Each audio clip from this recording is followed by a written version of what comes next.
그러지 제가 저기서 저는 원래가 목사도 아니잖아요. 장로예요. 근데 게다가 또 사업가예요. 그러니까 돈을 여러분들 자식들 다 그래 돈 벌기 원하겠지만 어떻게 운이 좋아서 그랬는지 꽤 벌어서 몇천억 가지고 한 대여섯 개 회사를 가지고 회사 노릇을 하고 있어요. 근데 그렇게 성공적으로 인생을 살면서도 학생 때부터 내가 CC 김중건 목사님의 수제자로서 그 밑에서 민족복음화, 세계복음화 하도 훈련을 열심히 받다 보니까 내가 돈 버는 거는 이건 다 하나님이 쓰도록 이건 사역에 투자를 해야 되는 거다 해가지고 열심히 벌다 보니까 하나님께서 그 별 능력도 없는 사람이 그냥 돈을 벌게 해주더라고요. 그런데 하다 보니까 그 민족복음화, 세계복음화를 펼쳐나가는 과정에서 가장 중요하게 느껴진 게 뭐냐면 가정을 바로 세우는 게 중요하겠다. 그래가지고 제가 40여 년 전부터 대한민국에는 가정사역이라는 말이 있기도 전서부터 이제 이 가정사역에 대해서 관심을 가지고 많이 사람들을 불러가지고 이 얘기 저 얘기 하다 보니까 가정사역자가 됐어요. 그래서 저는 사업가로서 유명하기보다는 가정사역자 주수일 장로로 유명해요. 좀 약간 유명했었나? 그렇게 됐으니까 그 이름이 있어요 좀. 그러니까 여기 교회에서 목사님이 한 번 와서 말씀을 맡아달라 그래서 그 당연히 가정사역을 위해서 돕는 배필 가지고 부부는 어떻게 살아야 될 것인가 하는 거를 얘기하려고 제목을 딱 드렸어요. 드렸는데 여기 딱 와서 보니까 부모 교사 대학으로 팜플렛이 딱 나와 있더라고요. 그 다음에 보니까 이렇게 하면은 내가 뭔가 이거 제목을 바꿔야 되는 거 아닌가 그렇게 생각이 들었다가 그 다음에 기도를 다시 하는 과정에서 맞다. 부모 교사라는 그 말, 부모 교사, 부모가 교사 이렇게 되다 보니까 이게 진짜 올바른 이 모든 가정사역의 핵심이 되는 거구나 하는 걸 느껴가지고 그냥 부부가 돕는 배필로서 행복해지는 것이 자녀 교육의 최고의 그 포인트가 된다는 것을 여러분들에게 내가 그걸 설명을 하고 가야겠다 하는 의미에서 돕는 배필을 그대로 했어요. 근데 단 제가 떠올랐던 또 한 가지의 그 말씀이 뭐냐 하면 그러므로 남자가 독처하는 것이 안 좋아 보여서 돕는 배필을 지으라고 지어줬는데 그 다음에 또 한 말씀이 더 있어야겠더라고요. 그걸 어디 한번 다시 한번 띄워줘 보시겠습니까? 그거 띄울 수 있나요? 아까 그 본문 읽어주셨던 거 말라기 2장 될 수 있나요? 예, 말라기 2장. 예. 자, 여러분들 이걸 한번 같이 읽어보시고요. 자세히 음미를 한번 해보세요. 다 같이 시작. 그에게는 영이 충만하였으나 오직 하나만을 만들지 아니하였느냐?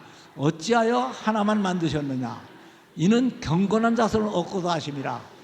그러므로 내 심령을 삼가 지켜 어려서 맞이한 아내에게 거짓을 행하지 말지니라 그랬어요.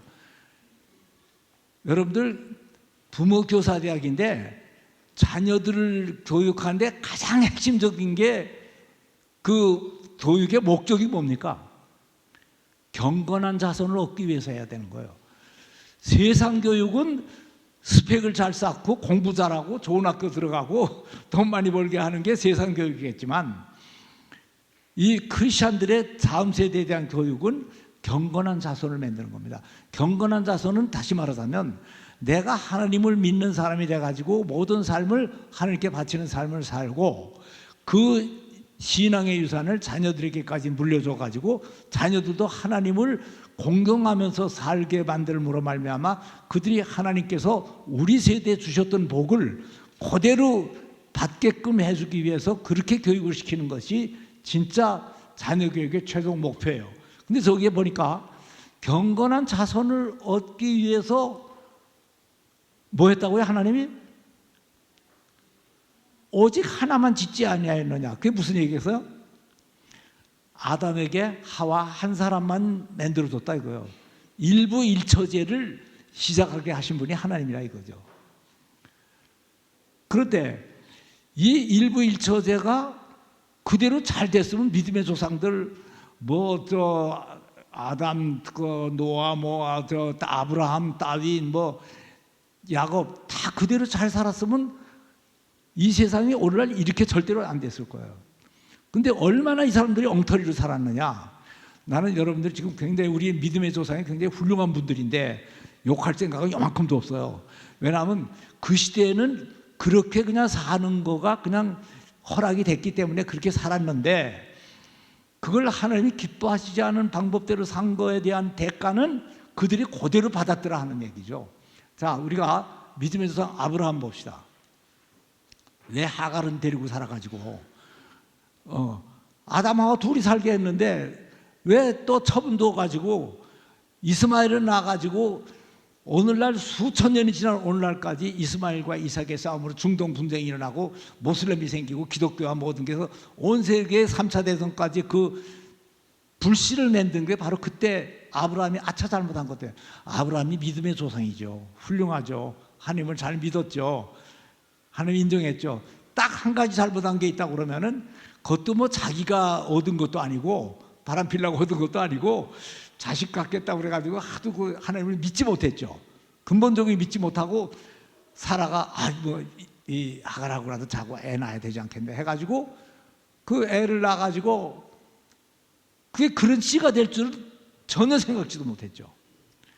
여러분들이 부부가 하나가 되지 못하고 갈등을 느끼고 싸웠던 그 결과와 씨가 앞으로 여러분 후손에게 어떻게 전해질지 그걸 생각해 보셨어요? 또 야곱은 왜 4명이나 데리고 살았냐 이거죠. 4명이나 데리고 사니까 12명이나 나눴어요. 서너 명씩 나서 나놓고 나니까 평생 동안 자식들한테 속고 사는 게 야곱이에요.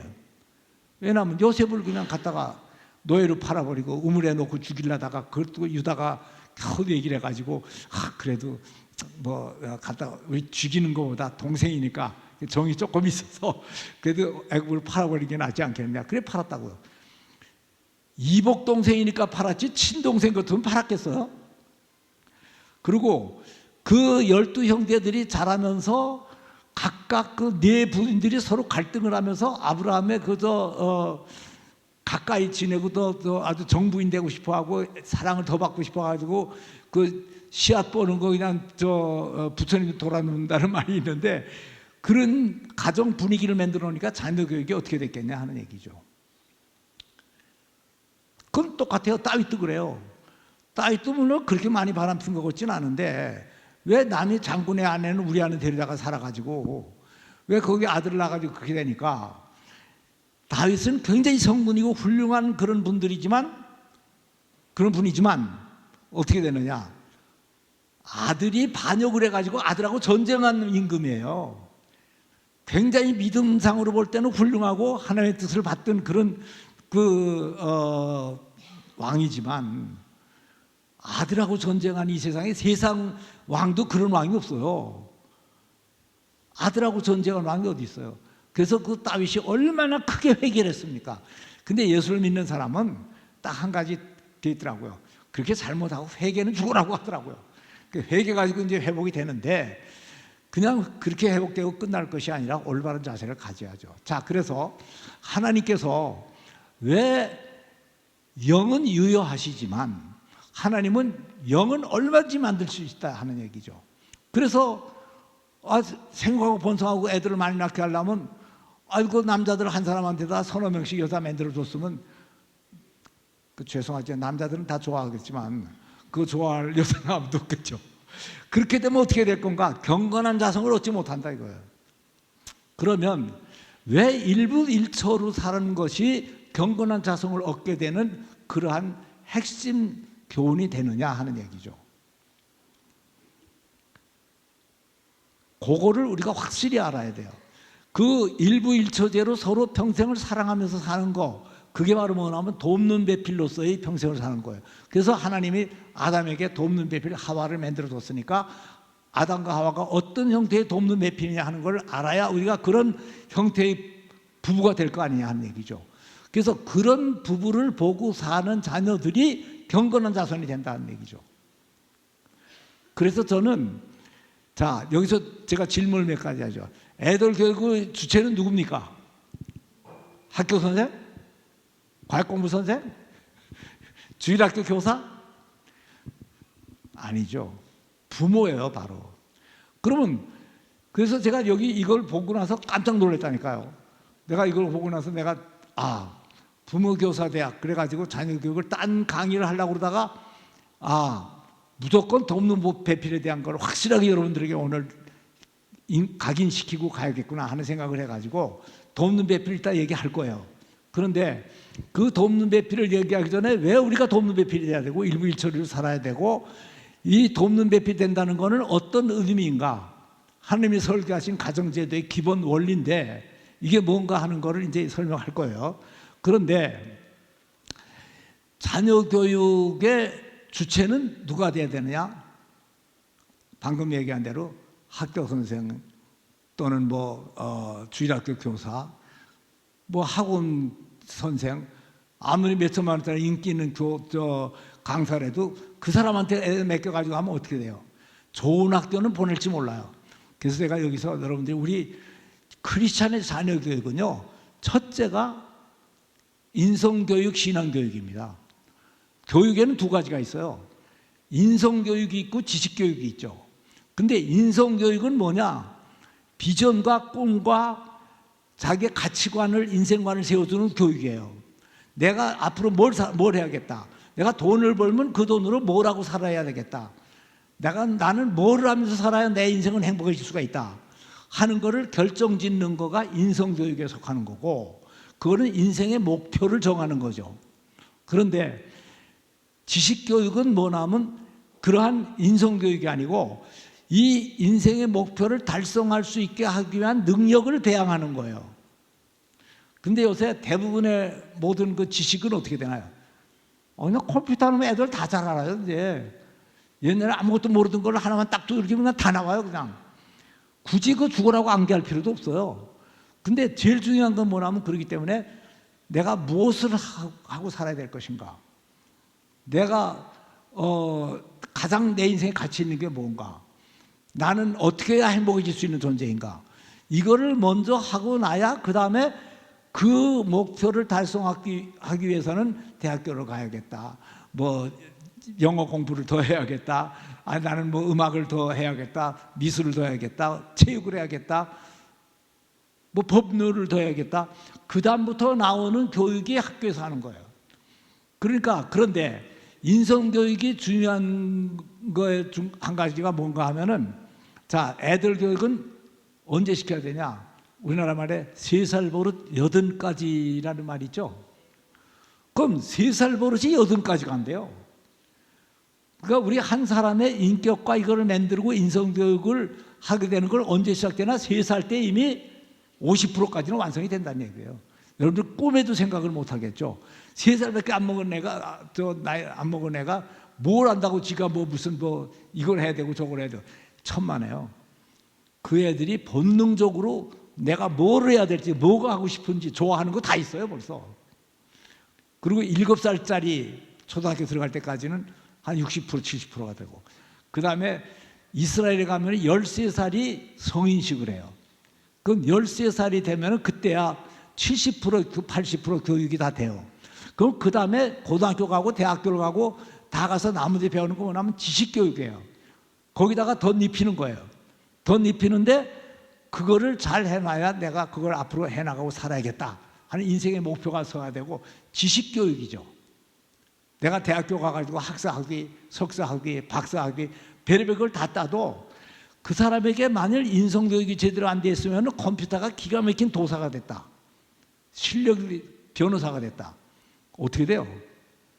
목표가 잘못 세우면 걔는 완전히 해킹하는 두목이 되고, 전부 잘못하면 깜빵으로 들어가고 완전히 잘못된다 이거죠. 그렇기 때문에 우리가 인생에 있어서 내가 인성교육과 인생의 목표와 이것이 올바로 되도록 교육하는 거는 그게 가장 중요한 교육이 되기 때문에 그건 크리스찬 교육만 그렇게 되는 것이 아니라 우리 크리스찬들은 우리 자녀를 그렇게 해가지고 하나님과 연결시켜가지고 하나님에 대한 신앙교육을 올바로 시키면은 그 애는 어디 가든지 역경에서는 하나님께 기도할 수가 있고, 또 잘 됐을 때는 하나님께 감사 기도가 나올 수 있는 그런 애를 만들어 놔야 그 다음에 그 애가 나하고 대화가 통한다고요. 여러분들 아마 교회에서 열심히 설교를 듣고 나는 은혜가 받아가지고 그냥 충만하고 그랬는데 가가지고 그 얘기 막 애들한테 가보세요. 어머니 아이고 꾸닥다리 꼰대 우리 아버지가 저런 얘기밖에 할 줄 모르는구나.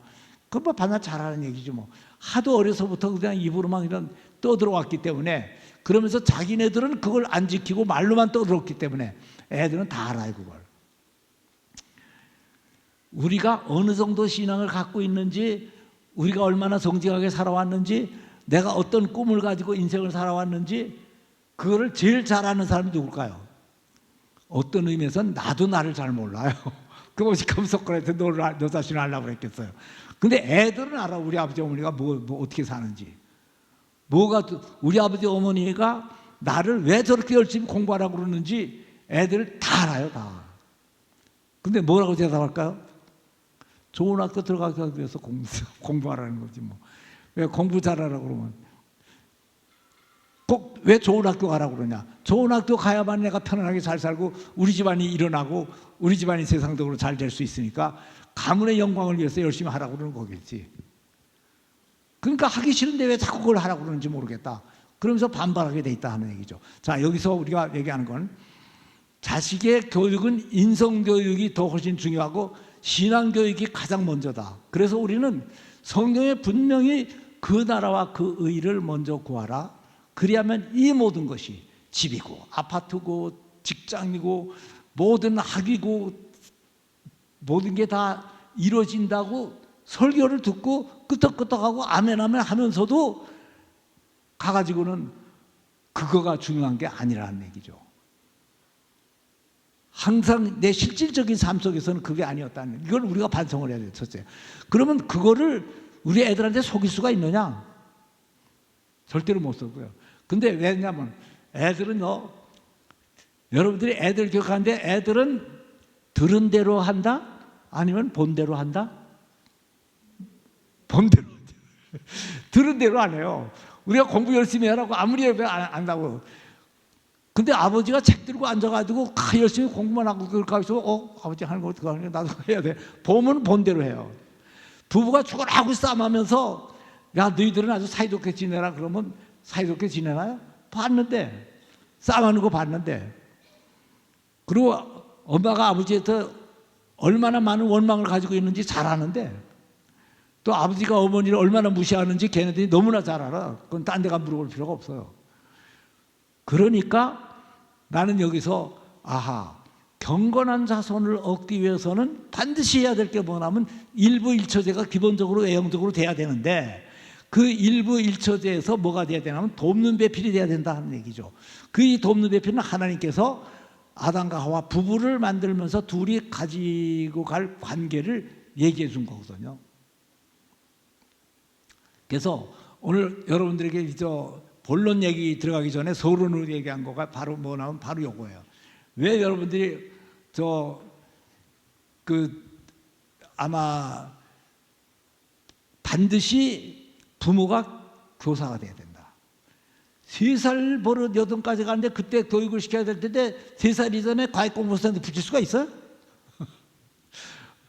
3살까지는 엄마가 안고 젖먹여야 될 거 아니냐는 얘기죠. 그 젖을 먹는 속에서 그 애가 사랑을 느끼는 것이고 어머니 사랑을 받는 것을 깨닫는 것이고 인간은 이렇게 사랑을 받아야 되는 거고 나도 이 다음에 이걸 사랑해야 될 사랑하는 마음이 하고 사랑이라는 것은 받아본 사람이라고 고기도 먹어본 사람이 고기를 잘 먹고 다 그렇게 되는 거 아니겠냐는 얘기죠. 근데 부부는 사랑을 안 하면서 애들은 사랑을 아무리 배워주려고 해도 배우지 않는다. 난 요새 그 가정사역자로서 한 30년 넘게 이걸 쭉 연구하면서 참 요새 가장 통탄스러워지는 거 한 가지가 뭐예요?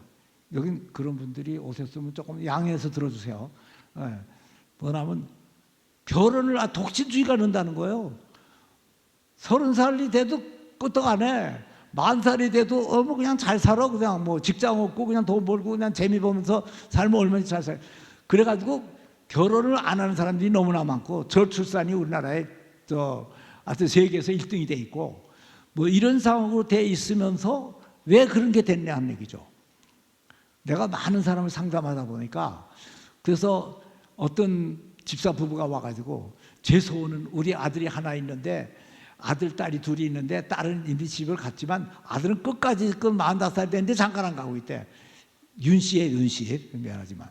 근데 얘를 결혼시켜야만이 내가 되는 거야. 내 평생 소원이래. 난 더 돈 버는 것도 필요 없고 이제 내가 뭘 바라고 살겠느냐. 인생에 개가 장가가서 손자 낳는 게 내 평생 소원이래. 그래서 내가 그 아들을 그냥 불러다가 그냥 상담을 하고 밥 사줘 가면서 커피 사줘 가면서 그냥 이리저리 친해져 가지고 아주 솔직히 한번 얘기해 보라고 그랬더니 난 우리 아버지 어머니 같이 살라고 그러면 나 시방 장가 안 가요. 왜 그러고 장가 가냐 안 얘기야. 그리고 내가 뭐 그러면 그 두 사람이 어떻게 살았느냐, 그 두 사람이 고백하는 걸 보면 내가 여기서 그거 다 얘기하려고는 아주 시간이 너무 가요. 그러니까 그냥 뭐 완전히 파쇼고 그냥 여자는 남자 앞에서 말 한마디 제대로 못하고 그래가지고 완전히 지 잡고 그러는 거를 어머니가 그렇게 하니까 이 남자는 그게 한 40대 50대까지는 그렇게 됐어요. 그런데 이제 이 여자가 차츰차츰 강력해지니까 그 다음에 여자가 남자를 잡기 시작해가지고 완전히 역전이 되더라고요. 여러분 그렇게 되는 거예요. 저 남자들 여기 많이 계시지만 지금 잘해놔셔야지 나중에 저 50, 60대 대여섯 받는 거지. 지금 남자가 좀 내가 돈 벌어오고 월급 갖다 주고 돈 갖다 주니까 여자가 내 말 잘 듣는 줄 알고 그대로 막 했다가는 나중에 60대 되면 완전히 그냥 그 찬밥 신세에 못 면한다니까요. 그러니까 젊어서 쌓아놔야 될 거 아니에요. 쌓아놔야. 정을 쌓아놔야 나중에라도 그 대접을 받을 텐데. 그러면 아버지도 대접받는 거 못 받고 어머니도 대접받는 거 못 받고 근데 내가 뭐 하려 장가 가서 그런 아버지같이 될 필요도 없거니와 그거 뭐 하러 갔냐 한 얘기죠. 이게 가장 현실적인 큰 문제예요. 이거 뭐 박사학위 연구해야 아는 게 아니고 이거 그냥 주위 돌아보면 다 느낄 수 있는 그런 현상이라고 우리가 보면 되는 거라고. 자, 그래서 하나님은 영이 유효하실지라도 많은 여자를 만들어 놓을 수 있는데도 불구하고 꼭 하나를 만들어 가지고 아담과 더불어 결혼해 가지고 돕는 배필을 살아가도록 만들었다. 그래 가지고 자식을 낳아 가지고 그 자식을 양육하는 거를 가장 중요하게 여기고 거기다가 말로 하는 것이 아니라 사랑을 보여주고 체험하게 하고 어머니 아버지가 나를 사랑하는구나 하는 거를 느끼게 해주면서 이렇게 해라 저렇게 해라 하면 그거를 안 따라하는 사람이 없다고요. 자, 한 60대가 된 부부에 한 30살 먹은 아들이 하나 있다 그럽시다. 이 아들이 못되게 굴어. 그냥 막 대들어. 아버지한테 대들고 엄마한테 대들고. 근데 차츰차츰 나이가 들어가진 이 아들이 그래서 어떻게든지 이 아들을 바꿔야겠는데 그래가지고 아버지는 옛날 하던 식으로 야 이놈 자식아 너 왜 그렇게 하고 막 그들 막 치면서 너 죽어 그런 거 같아 막 손을 들어가지고 패려고 그러고 엄마도 그렇게 해가지고 막 아내도 막 그렇게 하려고 그러니까 얘가 어떻게 했어요? 가서 아버지 왜 그러세요? 참으세요. 손을 꽉 잡아요. 그럼 남자 꼼짝을 못해. 자기보다 힘이 더 센 걸. 그러니까 남자가 아무리 가서 이렇게 저렇게 얘기를 해도 그게 먹혀 들어가지가 않는다고 이제는. 그래서 이제 이놈 버린 놈의 자식이다. 호리 자식 같은 놈. 우리 때는 그러지 않았는데 저런 놈을 다 낳고 내가 아들이라고 낳았다고 한탄을 하고 자기 인생 끝난 걸로 생각한다. 왜 이렇게 불행해졌어요? 그런데 그때 어머니가 야, 너 그러지 말고 제발 좀 이렇게 좀 해야 되지 않겠냐? 하고 눈물을 흘리면서 어머니가 하소연을 하니까 알았어요. 누구 말을 더 잘 들어요? 다 큰 아들은 엄마 말을 더. 왜 엄마 말을 더 잘 듣느냐 이거죠. 엄마는 밥 해주고 새벽부터 일어나서 자기 뒷바라지 해주고 옷 빨아주고 음식도 맛있게 해주려고 노력해서 이렇게 해주고 아주 생색 안 나는 그런 자잘한 일을 쭉까지 해온 거를 너무나 잘 알지 않냐는 얘기죠. 그 아들이. 그러니까 어머니의 그런 성김과 그런 보살핌과 그런 거에 감동을 받은 그 애가 나는 어머니를 불행하게 하면 나는 인간이 아니야 하는 생각을 할 수 있게 된다 이거죠. 근데 나를 억압했던 저 아버지는 내가 힘만 좀 더 세우면 뭐 내가 말 안 들어도 그만이지 뭐 하고 안 듣게 된다 이거예요. 그래서 예수님이 뭐라고 그랬어요? 소위 이방의 집권자들은 세상에서 웃사람들은 너희 위에 군림하고 너희를 임의로 마음대로 주관하는 줄 너희가 알거니와 너희 중에는 부부에는 가족에는 또는 교회에서는 그렇지 아니하니 으뜸이 되고자 하는 자는 종이 되고 지도자가 되고자 하는 자는 섬기는 자가 되어야 할 거라고 얘기를 했던 거 아니에요. 그러니까 진정한 리더십과 권위는 섬김으로부터 나오고 희생으로부터 나오는 건데, 여기 지금 물론 교회 교사들은 많이 섬기죠. 잘하겠죠. 그리고 또 그러면 학교 선생들이 섬깁니까? 희생적으로? 애들이 벌써 엄마가 봉투 갖다 주면 잘해주고 안 갖다 주면 누구는 애들 구별한다는 거 너무 잘 알아. 그러니까 선생에 대해서는 이미 신뢰감이 사라졌어요. 그 대학교 가가지고 뭐 그걸 섬기는 게 있어요? 그 학점 가지고 애들 점수 매기고 그냥 졸업장 주고 끝나는 데가 대학이에요. 그럼 세상 교육기관에서 애들이 뭘 배우겠냐 하는 얘기죠. 그러니까 우리는 가정에서 사랑으로 그 애들을 올바로 양육하면서 인성을 바로 세워줘야 된다. 그러기 위해서는 부부가 우선 행복해져야 돼. 그래서 애들한테 부모가 보여줄 거는 신앙적인 명성과 헌신과 성김과 이런 것들을 보여주고, 그 도덕성을 보여주고, 그 다음에 그렇게 하는 것이 행복한 줄 알고 살아가는 모습을 보여줘야 된다 이거죠. 나는 지금 아들이 가만 보니까 아버지 어머니 소득이 뭐 중산층도 못 미치는데 가만 보니까 늘 기쁘게 살아. 그러면서 서로가 부부가 서로 살면서 여보 뭐 당신이 뭐 최고야 하면서 너무나 잘 살아. 그럼 얘가 행복한 거예요. 그냥 아무리 고대광실에 그냥 가서 좋은 데서 가서 살고 있다 하더라도 서로 싸우면서 네 말 내 말 해가지고 서로 자존심 세우고 싸우고 이렇게 하면은 불행한 거라고요. 그러니까 그 나라와 그 일을 성경적인 가치관과 그걸 올바로 세워가지고 하는 것이 가장 자녀들에게 올바른 걸 보여주는 거라 하는 얘기죠. 그리고 조기 교육이 중요한 이유가 사실은 우리 초등학교 갈 때까지 인격적인 기본 교육을 다 시켜놔야 돼요. 사실은 늦었으면 지금이라도 더 헌신해가지고 애들을 방향을 바꿔놔야 돼요. 그렇게 해가지고 그렇게 바꿔놓은 다음에 그 애들에게다 지식을 집어넣어줘야지. 많은 경우에 우리 친구들도 옛날에 그런 사람들이 많았지만 중학교 때까지는 그렇게 공부 못하고 고등학교 1학년 그렇게 공부 못하더니 어느 날 어디서 무슨 얘기 들어왔는지 내가 인생의 목표와 비전이 생겼다고 그래가지고 그 다음부터 죽으라고 공부해가지고 갑자기 저 하위층에 있던 애가 갑자기 상위층 돼가지고 뭐뭐 대학, S대학도 가고 어디 가고 여기 다 하고 그런 애들이 간혹 많이 나오더라고요. 그런 애들이 그건 전형적인 어떤 그런 애들이 있었지만 보통 우리 자녀들도 먼저 공부해라 그러기 전에 왜 공부해야 되느냐, 왜 착하게 살아야 되는데 왜 착하게 살아야 되느냐, 왜 열심히 살아야 되느냐, 그 모든 것들을 신앙적으로 가르치는데 말로 하지 말고 부모가 그렇게 살아가는 것을 모습을 보여주면서 해야 된다는 얘기죠. 그래서 우리 돕는 배필이 사실 내가 이렇게 얘기해서 자 여러분들 참 부부가 정말 정답게 돕는 배필로 서로 사랑하면서 아주 행복하게 살아가세요. 내가 아무리 열심히 강의하고 저에서 행복하게 살려면 사랑해야 됩니다. 그래서 또 들어봐야 말은 맞긴 맞는 말인데 저걸 실천하기도 힘들고, 왜냐하면 진짜 사랑하려면 자기를 죽여야 되거든요. 그러니까 그리스도와 함께 내가 십자가에 못 박혀야 돼요. 근데 내가 마누라를 위해서 내가 못 박혀서 내가 죽을 일이나? 그것이 하려고 드는 남자도 없고, 또 그러면 저런 남자를 위해서 내가 평생 동안 정말 뒷바라지 하면서 내가 그 통노릇을 해야 돼? 자, 그렇게 되놓으니까 이게 돕는 배필이 되기가 힘들어지는데 어떻게 해서 이렇게 돕는 배필이 될 수 있을 것인가? 자, 그럼 하나님이 설계하신 부부의 삶의 원리가 돕는 배필이기 때문에 오늘은 그 후반전에 들어가서 돕는 배필에 대한 얘기를 잠깐 하고 이제 마무리하는 걸로 하겠습니다. 우선 여러분들 교재에 나와 있죠. 교재가 다 나뉘어져 있으니까 거기에서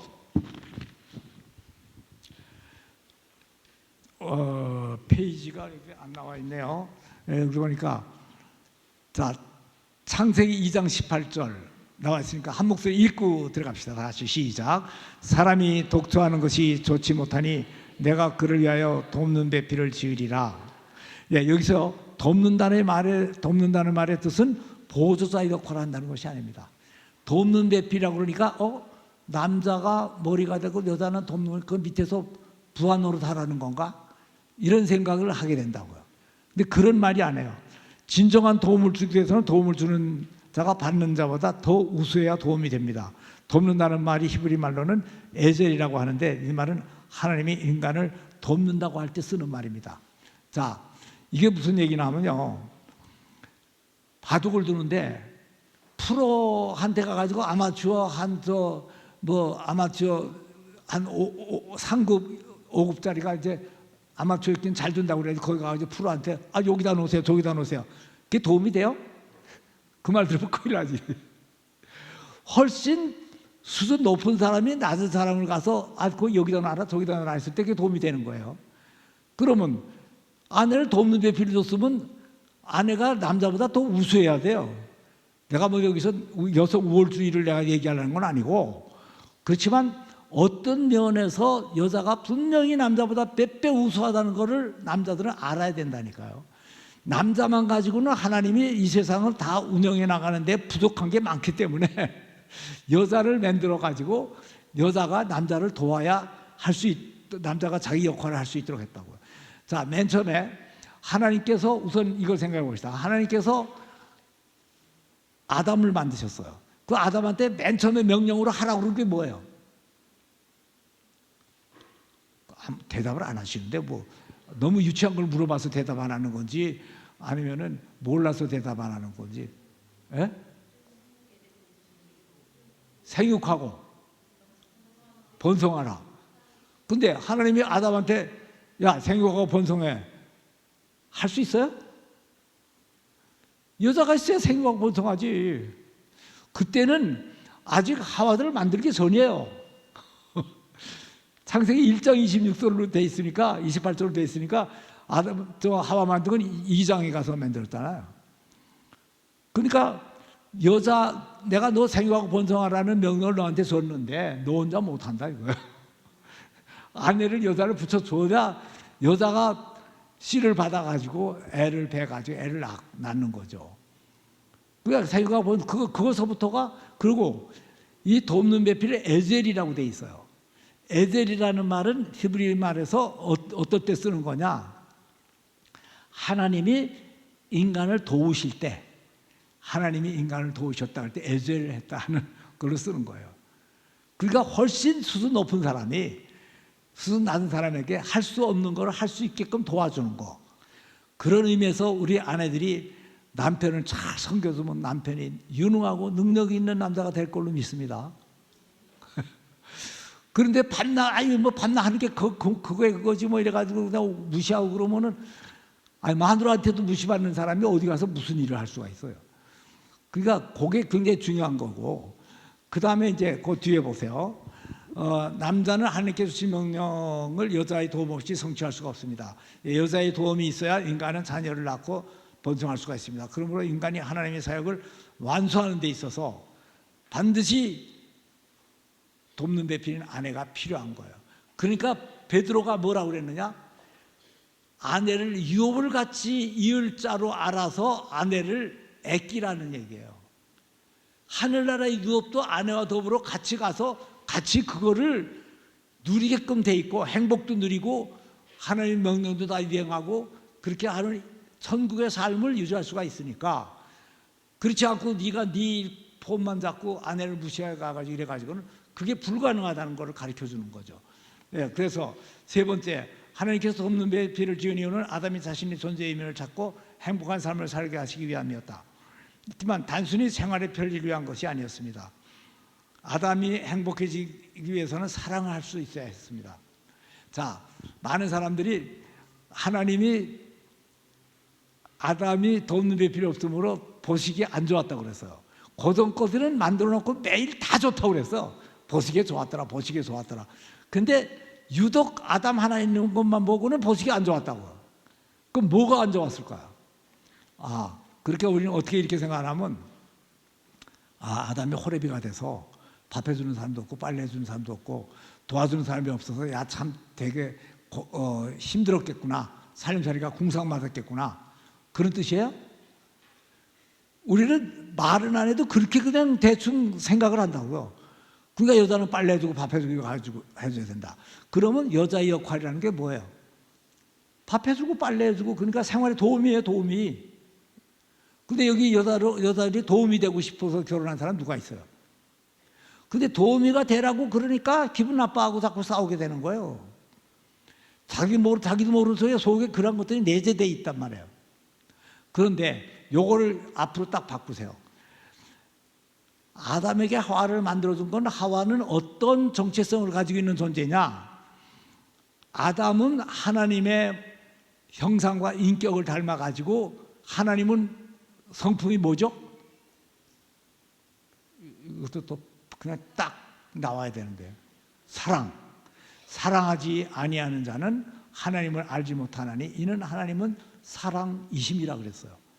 사랑이라는 얘기는요, 하나님이 사랑을 되게 잘한다, 사랑을 되게 좋아하신다, 그런 얘기보다 훨씬 더 강력한 표현이에요. 하나님 자체, 사랑 자체라고. 그런 거로 하나님은 사랑해야만이 존재 의미를 느끼고 사랑해야만이 행복해지고 하나님도 행복해지려면 사랑을 해야 된다 이거죠. 아주 그게 몸의 뱀분이라 이거예요. 그런데 인간도 하나님의 형상과 모양을 따라서 형상대로 지음받았어요. 그 인간은 뭐예요? 인간도 사랑해요. 그러니까 인간이 사실은 미움도 있고 여러 가지 속성도 일부 있지만 본질적으로는 사랑이라고요. 그럼 사랑을 해야만이 행복해져요. 사랑해야만이 모든 것이 이루어지는 거예요. 그러면은 근데 사랑을 혼자 하는 거 봤어요? 혼자 사랑 됩니까? 내가 이렇게 물어봤더니 어떤 분이 또 짝사랑을 혼자 하는 거래. 그렇죠. 짝사랑은 혼자 하는 사랑인 것 같지만 그것도 대상이 있어야 한다 이거죠. 그럼 짝사랑은 혼자 하는 사랑이라고 정의하면 안 되고 짝사랑은 그것도 둘이서 하는 건데 한쪽은 냉랭하고 한쪽만 열이 올라 있는 게 짝사랑이라 이거예요. 그 어떤 사랑이 됐건 간에 그러므로 하와는 아담의 사랑의 대상으로 창조했어요. 그러니까 애인이 돼야 돼요. 근데 우리가 연애 때하고 결혼 초기에는 애인이에요, 다. 근데 그때가 에로스적인 사랑을 할 때요. 에로틱한 처음 만나서 열렬히 불이 붙을 때예요. 근데 그때는 하는데 결혼식 딱 끝나고 나서 그다음부터는 애를 낳고 실제 생활하다 보면 그다음에는 에로틱한 연애 시절의 그런 부부관계가 안 되고 뭐가 되죠? 인생 동업자가 돼요. 애 낳고 기르고 직장 생활하고 집 사고 살림 늘리고 뭐 하는 인생 동업자가 된다. 그러면 에로스의 사랑할 때는 노력을 안 해도 돼. 공짜로 그냥 너무 좋아져서 걱정이야. 거기다 물을 좀 부어야 돼. 좀 식혀야 돼. 예.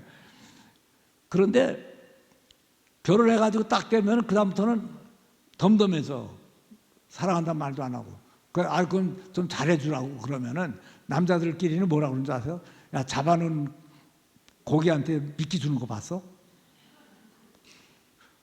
그러니까 그 전까지 연애하면서 잡아다 놓으려고 다 투자를 하고 또 그때는 성적인 섹스 성적인 신비감과 또 그다음에 성적인 매력 때문에 막 다가서고 서로 막 사랑했다 이거죠. 그 여러분들 그거는 다 했어요. 그거는 어떻게 잘하라고 굳이 설명할 필요가 없다니까요. 근데 그 다음서부터 필레오적인 사랑이 결혼 이후부터 시작이 되는데 그 인생 동업자가 되면 동업자끼리는 뭐가 있어야 돼요? 친구 관계가 돼요. 그 다음부터는 친구 관계 비슷한 거였는데 친구 관계에서 가장 중요한 게 뭐죠? 의리. 그러니까 내 역할과 네 역할과 이런 걸 잘해야 돼요. 그러니까 그거는 뭐 그냥 세상적인 거라고 생각하면 안 돼요. 같이 살려면 그걸 해야 되는 거니까. 그러니까 대부분의 모든 부부가 지금 돕는 배필이 돼가지고 상대방을 어떻게 하면 행복하게 해줄까 이걸 생각하기 이전에 전부가 다 돕는 배필이 아니고 길들이는 배필, 고치려는 배필, 그 다음에 바라는 배필. 결혼하면 또 되게 많이 바래요. 그냥 에티켓도 없어 이건. 딴 사람이 한 10만 원 갖다 주면 고맙다고 그럴 텐데 남편이 벌어서 10만 원 갖다 주면 요걸 갖다 주고 또 갖다 줬다고 그래. 뭐예요 그냥. 한없는 의무를 가지고 그걸 요구하게 되니까 그 다음에 지쳐빠져가지고 야, 내 능력이 그밖에 없는데 어떡할 거야. 알아서 마음대로 해. 그게 자 여기 그다음 봅시다. 그래서 따라서 하와는 아담의 생활을 편리하게 해주는 도우미만이 아니고 사랑을 주고받는 대상으로서 애인이 되어줘야 되는 거야. 그러니까 젊어서든 애인이 되어도 결혼 중기에는 또 친구같이 되는 그런 필로적인 사랑을 해야 되고, 그 다음에 60이 넘어가지고 뭐가 돼야 돼요? 그 다음에 끝나? 내가 뭐 우리 얼마 전에 이 나이가 돼서 내가 80대를 넘어서가 찍기 때문에 무슨 연속극을 보고 뭐 영화를 보다가 분위기가 좋길래 손을 쓱 이렇게 잡으려고, 여보 이리 와봐 이렇게 했더니 왜 이래? 아니 지금 이 나이에 뭐 손잡고 영화 볼 일이 있냐고 이게. 옛날에는 우리 손잡고 또 영화도 보고 별의별 거 다 애를 쓰면서 그게 그냥 이게 매력이 없어졌어? 당신 나를 그러면 이제 아주 이제 매력도 없는 그 천둥꾸러기야? 그러니까 내가 잘못했다고. 우리 손잡고 보자고. 그런 적이 있다고. 그러면 60대 70대 이후에 두 사람이 끝까지 좋게 살아가려면 뭐가 돼야 되느냐? 그때부터 아가페 사랑이 필요해요. 그 아가페 사랑은 사실은 늙어서만 시작하는 게 아니라 그게 바로 필레오적인 사랑을 할 때 그때 다 해야 돼요. 그래서 바울은 사랑이 에로스적인 사랑을 얘기하려면 사랑은 찡하며 사랑은 안고 싶으며 뭐 이렇게 표현했을 텐데 그게 아니라 사랑은 오래 참고 사랑은 온유하며 사랑은 자기 유익을 구하지 않고 사랑은 교만하지 않고 뭐예요 다 그거. 그게 사랑이라고요. 그러니까 하나님은 이 세 단계의 모든 사랑을 다 사랑으로 해가지고 평생 동안 부부가 그걸 지키면서 살아가도록 만들어 놓은 게 부부관계라는 얘기예요. 그래서 그거를 끝까지 다 잘해 나가야 되는 거죠. 그래서 사랑이 대상이 되기 위해서는 반드시 인격적으로 동등해야 됩니다. 근데 오늘날 많은 부부들이 돕는 배필을 살아가지 못하고 고치려는 배필, 길들이는 배필, 바라는 배필을 살아가고 있습니다. 그 이유는 결혼의 목적이 너무 뭐예요? 자기중심적으로 되어 있기 때문입니다. 요거는 결혼의 목적만 자기중심적으로 되어 있는 게 아니라 인간은 본질 자체가 자기중심적이에요. 그래서 여러분들 이사야서를 보면요, 우리는 다 양 같아서 그릇 행하여 자기 갈 길로 갔건만 우리 무리의 죄악을 그에게 감당시키셨도다. 그렇죠? 근데 우리 무리의 죄악이래요. 그 우리 무리가 뭐 자기 갈 길로 갔대요. 자기 갈 길로 가는 게 왜 죄악이에요? 나 하고 싶은 대로 했는데 왜 그게 죄예요? 우리 다 자기 하고 싶은 대로 하고 살 거 아니에요. 근데 그게 왜 죄악이라고 그러냐 이거죠. 그러니까 우리가 반발을 해요. 이해가 안 돼요. 그 말씀이 뭔지. 근데 우리 모든 인간은 에고적이고 자기중심적이고 내 이익만을 위해서 살아가려는 본질을 갖고 있기 때문에 그거를 말씀으로 컨트롤해가지고 내가 살아가지 않으면 내가 올바른 인간이 될 수가 없다는 얘기가 악을 해요. 그것 때문에 예수님이 십자가를 지고 돌아가셨다 이거죠. 우리는 우리 힘으로 그거를 억제하고 버릴 수가 없으니까 예수님이 그걸 대신하셨다 이거니까 그러한 결혼의 목적도 그렇기 때문에 많은 사람들이 결혼하고 나면 시기 딱 끝나고 나면 나는 무한한 권한을 가지고 있는 남편이 되고 난 무한한 권한을 가지고 있는 아내가 되고 저쪽을 내 마음대로 할 수 있는 다 대상이라고 생각을 하게 되고 바라고 길들이고 고치고 어떻게 해요? 내 편리를 위해서 나를 위해서. 그래서 수많은 그 싸움이 벌어지는데 제가 이제 그 부부싸움을 근데 부부싸움이라는 건 항상 벌어지면 항상 째째한 거 가지고 싸우는 게 부부예요. 뭐 부부싸움을 하는데 세계평화와 뭐 남북통일과 뭐 이런 거를 위해서 부부싸움하는 거 봤어요?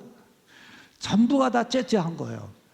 나는 우리 집 사람하고 그냥 그런데 뭐 왜 양말을 이렇게 벗어놓냐, 뭐 수건을 왜 여기다 막 걸치냐, 치약을 뭐 이따로 짜냐 그래가지고 옛날에는 지금은 치약이 플라스틱이 돼서 이렇게 눌러도 그냥 도로 펴지지만 옛날에 그 양철이 돼가지고 한번 누르면 그냥 쭈그러 들어가지고 아주 보기 싫고 지저분했어. 그런데 나는 이래봬도 깔끔해가지고 밑에서부터 잘 말았지 않은데 우리 집 사람은 그냥 그걸 가운데 편하게 확 눌러가지고 막 짜고 그냥 그대로 놔두고 나중에 보면 쭈글쭈글해져가지고 보기 싫다고. 그래서 내가 무슨 놈은 여자가 꼼꼼하 얌전하게 좀 여성답게 좀 이쁘게 짜야지 이렇게 짜냐. 그랬더니 그래 처음에는 좀 그냥 알았어 그냥 그러더라고. 근데 내가 그걸 한 번만 그랬겠어요? 계속 그러니까 두 번, 세 번, 네 번 그랬더니 우리 집사람들 드디어 화가 났어. 아니 치약을 꼭 당신같이 그렇게 자르는 법이 어디 있어? 나는 원래 스케일이 커서 아무데나 탁 누르면 나오니까 눌러서 편하게 눌러서 짜고 그렇게 하면 되는 거니까 나한테 자꾸 잔소리하지 마 그러더라고. 그래서 아유 스케일이 커서 그렇구나. 좀 졸지에 나는 쫌생이 걷고 아주 옹졸한 사람이 되고 자기는 스케일이 커가지고 자기가 맞는 거가 되니까 나도 같이 그렇게 짜야 되는 걸로 이제 돼버리고 말더라고요. 그래서 그렇게 계속 그런 거 가지고 자꾸 째째한 거 싸우다 보니까 내가 그래도 옛날에는 교회 다니면서 청년회 회장도 해보고 굉장히 나도 열성히 하나님을 믿고 내가 이제 부부도 결혼을 하면 우리는 아주 모범적인 부부가 돼서 아주 사랑할 것이다 그랬는데 그러면서 싸우다 보니까 에티켓도 없어. 부부 싸움하는데 에티켓 지키는 사람 봤어요? 내가 참 이상한 게 부부 간에는 교양과 에티켓이 없다. 그래서 일본 속담에는 가까운 사람일수록 에티켓을 지켜라 그래요. 난 그래서 그 가정사역을 하면서 많은 강의를 하면서 그렇게 최소한도 부부간에 에티켓만 지키고 싸워도 그렇게 심각해지진 않는다. 근데 우리 부부 사이에 무슨 에티켓이 있어? 뻘거먹고 사는데 오줌을 누는데 쫙쫙 소리를 내고 넣었는지 어떻게 하는데 방구를 막 꽂는지 그런데 나 원래 좀 그런데 야 그거 어떻게 참아. 부부간에는 아무것도 없어. 그냥 교양이고 에티켓이고 없어. 그러니까 전부 그냥 바라는 배필 고치려는 배필 내가 불편하니까 그렇게 됐는데 근데 내가 그래도 예수를 믿고 그래도 하나님의 사람이니까 이거 해결해야 될 텐데 어떻게 될까. 그래도 이제 반납까지 싸울 수는 없으니까 그래서 내가 그다음부터는 가가지고 화장실에 가서 그걸 잘 말아가지고 단단하게 짤막하게 해가지고 여기서 이 집게 갖다가 딱 잘라다 딱 거기다 이렇게 놔뒀다고.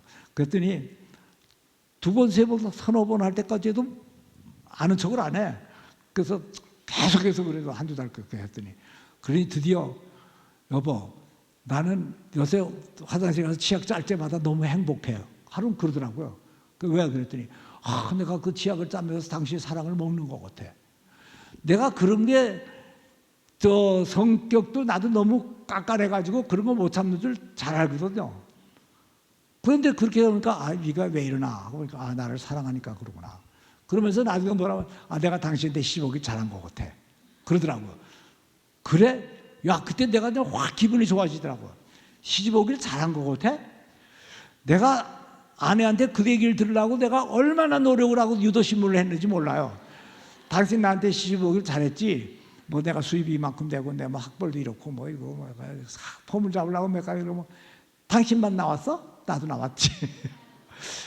더럽게 잘난 척해요. 하여튼 그래가지고 아주 째째하게 학벌 가지고 싸움도 하질 않나. 자존심 가지고 싸움이 하나. 당신네 식구들이 왜 그 모양이야? 다 그렇지 않나. 시댁 흉보고 처갓집 흉보고 그러면서 싸우고 하여튼 별의별 걸 다 하게 되더라고요.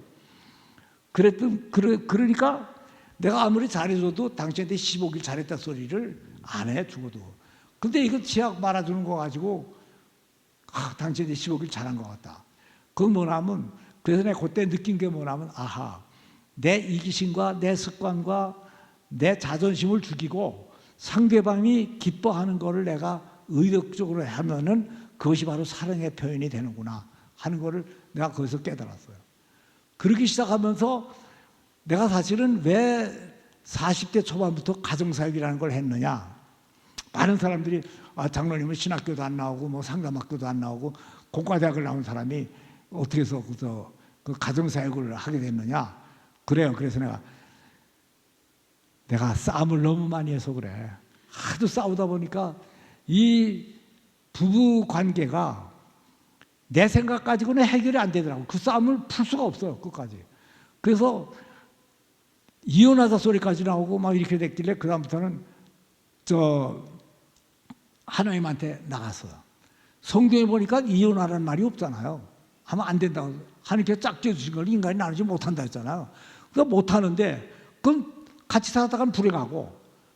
도대체 그럼 성경이 우리 부부가 싸우지 않고 행복하게 잘 살 수 있는 무슨 비결을 거기 성경은 얘기해 줬겠지. 그걸 얘기 안 해줬을 리가 있냐. 그래서 그다음부터는 그전에도 열심히 성경 읽었지만 그때부터는 무릎 꿇고 그냥 거기에 대한 해답이 뭐가 없나 해가 열심히 읽다 보니까 드디어 거꾸로졌어요. 내가 그다음부터 깨달은 게 뭐냐면 내가 얼마나 가부장적이고 남성 우월적인 사상에 아주 찌들어져 있고, 그래가지고 내가 얼마나 아내를 그냥 길들이려고 그랬고, 잡으려고 그랬고, 얼마나 자존심을 세우려고 그랬고, 이런 것들이 다들 회개돼 가지고 회개하기 시작하면서 그거를 성경 속에서 어떻게 하면서 많이 고쳤어요. 근데 부부학교에서 이제 그걸 예화를 얘기해 주는 게 이제 그 학교예요, 말하면. 그래 가다 보니까 너무 행복해져요. 진짜 너무 행복해져 가지고 내가 당신한테 지오길 잘했다 소리 듣고 이제 그렇게 해서 그 다음부터 우리 부부가 행복해졌길래 우리 교회 집사님들 하고 여자들 남자들, 그때 당시에 내가 남성교회 회장이고 우리 집사람이 여성교회 회장이야. 그렇게 싸움하면서도 그건 되더라고요. 근데 그래서 그거 물어보진 않고, 그것도 모르거든. 누구 모르게 싸움하지 뭐 누구 다 알게 싸움하나. 그러니까 그래가지고 여성교회 회원과 남성교회 회원 중에서 부부가 맞는 사람을 한 12가정 데리고 내가 진세골이라는 데를 데리고 가가지고 밤을 새면서 우리 집 싸운 얘기서부터 뭐 이렇게 해서 성경적으로 올바른 가정이 돼야지 된다. 우리 신앙생활 아무리 열심히 하려고 해도 이거 가지고 안 된다 하는 얘기를 해가지고 다 자기 거 다 꺼내라고 그랬더니 처음에는 점자 떨고 푹 앉아있던 사람이 우린 문제 없어. 우리야 뭐 문제가 없는데 뭐 그래. 그 얘기를 했지.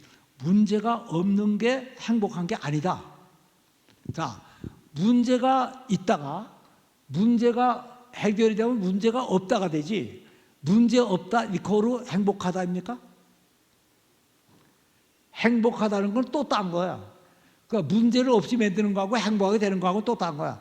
그래서 많은 분들이 부부학교 오라고 그러면 난 문제가 없는데 뭐 거기까지 가가지고 내가 훈련받을 필요는 없단다. 부부학교는 그런 게 아니에요. 업그레이드, 행복을 업그레이드 시키고 정상적인 가정을 올바로 부부관계를 돕는 배필을 만들고, 그 다음에 자녀를 거기에 맞춰가지고 정말 부모에게 순종하는 자녀, 신앙을 가지는 자녀, 올바른 자녀를 하기 위해서 그걸 하는 거라 이거죠.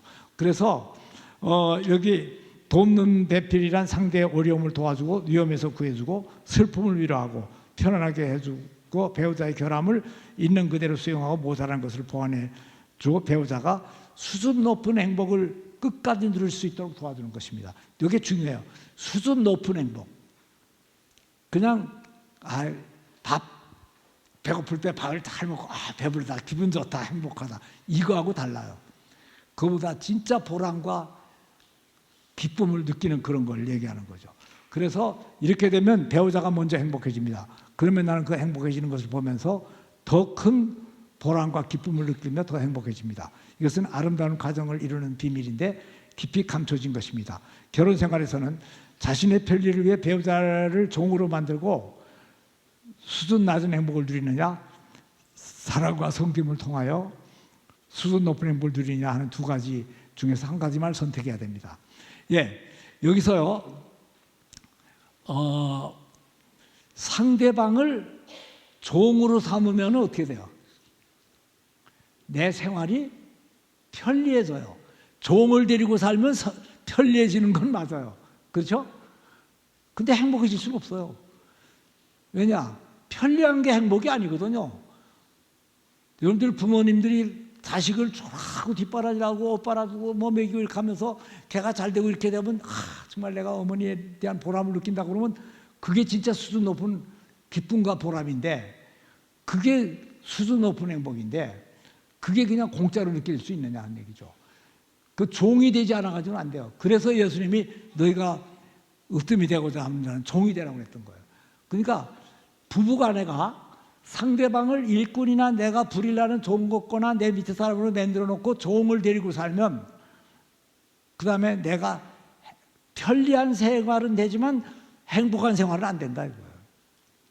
그래서 수준 높은 행복을 배우기 위해서는 성경적인 자기를 죽이는 삶으로 돌아와야 된다 그 얘기죠. 이게 어때요? 내가 부부관계 얘기를 하다 보니까 이건 기가 막힌 성경적인 구원의 도리를 강의하는 거건데, 그렇죠? 그런 거예요. 믿음이라는 게 우리 부부에서부터 진짜 시작이 되고 구체화되는 거예요. 그래서 오직하면 예수는 우리의 신랑이라고 그랬겠냐 이거예요. 예수는 우리 신랑이고 우리는 아내로서 이겁니다.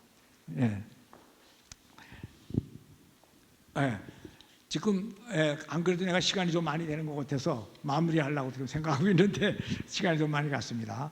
그래서 요거 읽고 끝내겠습니다. 두 사람이 벌거벗었으나 부끄러워하지 아니하더라.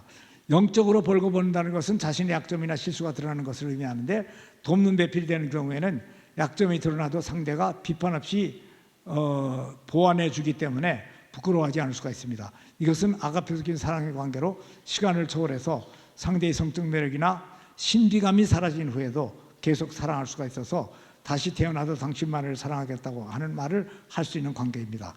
이런 의미에서 예수님은 진정한 우리 돕는 배필이 되십니다. 그래서 그 앞에 부끄러움 없이 나갈 수가 있게 됩니다. 죄가 없어서 그런 것이 아니고 은혜의 보좌를 베풀었기 때문이다.